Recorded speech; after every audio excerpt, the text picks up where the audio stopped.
과거 미소년 형제로 주목을 받았던 박유천과 박규환 형제. 무한의 인기를 누릴 것 같았던 건 찰나였다. 형인 박유천은 성폭행 혐의와 뽕투약으로, 동생 박규환은 사실혼 소송과 대마 흡연으로 추락했다. 시기만 다르게 비슷한 사고를 친 두 사람.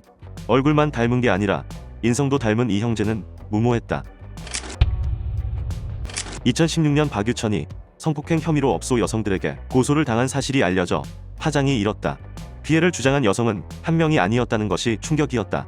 4명의 여성이 박유천에게 유흥업소 및 박유천 집 화장실 등에서 성폭행을 당했다고 그를 고소해 어깨를 뒤집어 놨었다. 이후 박유천은 변기유천이란 애칭까지 얻게 됐는데, 과거 박유천의 행적을 보면 이 문제가 보통 심각한 게 아닌 것으로 보인다.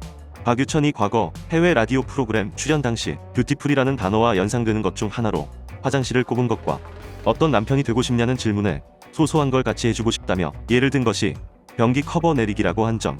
또 박유천이 직접 그린 그림 중에는 화장실 변기와 관련된 것들이 많다. 이런 박유천의 변기 사건들을 보고 한 심리 전문가는 박유천은 평소 화장실이라는 장소에 굉장히 집착하는 성향이 있음을 알 수 있고, 이는 어릴 때 화장실을 가리는 과정에서 부모님의 심한 압박으로 트라우마가 남은 경우로 볼 수 있다며, 변기를 보고 만져야만 심리적으로 안정이 되는 비정상 애착 관계가 형성된 것이라 볼 수 있다고 밝혔다. 긴 공방 끝에 박유천은 증거불충분에 무혐의 처분을 받았고, 고소인 일부는 무고죄로 실형을 받으며 혐의는 벗었지만 이런 사실을 기억하는 대중은 거의 없다. 그저 유흥업소의 잦은 방문과 문란한 사생활이 알려지면서 이미지만 개박살난 박유천이다. 박유천이 성폭행 혐의로 재판을 받고 있을 때 박규환은 사실혼 파기로 피소됐다. 그의 나이 불과 만 25세였다. 박규환과 사실혼 관계에 있다고 주장한 A씨는 박규환을 사실혼 관계 부당 파기에 따른 손해배상 청구 소송을 제기했다. 박규환 측은 우리가 합의를 하면 사실을 인정하는 것밖에 안 된다. 재판까지 가겠다며 강경한 태도를 보였다. 그러나 박규환은 나흘 만에 합의하겠다고 입장을 바꿨다.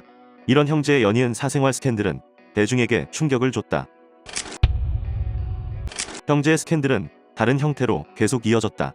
2019년 박유천이 황하나와 뽕투약 혐의로 기소된 것. 사실 황하나가 처음 만난 사람은 김재중이었으나 다루기 쉬운 박유천으로 눈을 돌리게 되었다고 한다. 당시 박유천은 긴급 기자회견을 열고 내가 마약을 했다면 연예계에서 은퇴하겠다고 울먹이기까지 했는데, 왁싱에 두발 탈세까지 경찰 조사에 완벽하게 준비했다고 생각했던 박유천이었지만 깜빡 잊고 다리털을 남기는 치명적 실수로 인해 경찰의 덜미를 잡히고 만다. 이후 박유천은 투약의 구매까지 한 것이 확인돼 구속됐고 징역 10개월에 집행유예 2년을 선고받고 석방됐다. 이런 눈물쇼 거짓말로 대중을 기만했던 박유천은 은퇴 번복으로 또다시 문매를 맞았다. 박유천이 앨범을 발매하고 팬미팅, 콘서트 개최 소식을 알린 것, 그리고 오랜 매니저 김씨와 회사를 꾸리고 활동하던 박유천은 또다시 소송에 휘말렸다. 김씨는 박유천이 계약을 위반하고 일본 기획사와 이중계약을 체결했다고 주장했다. 또한 박유천의 룸사롱 외상값 1억 원을 대신 배상하고 20억이 넘는 박유천의 개인 채무 또한 변제한 일이 있다며 오랜 의리를 이용당했다고 호소해 충격을 자아냈다.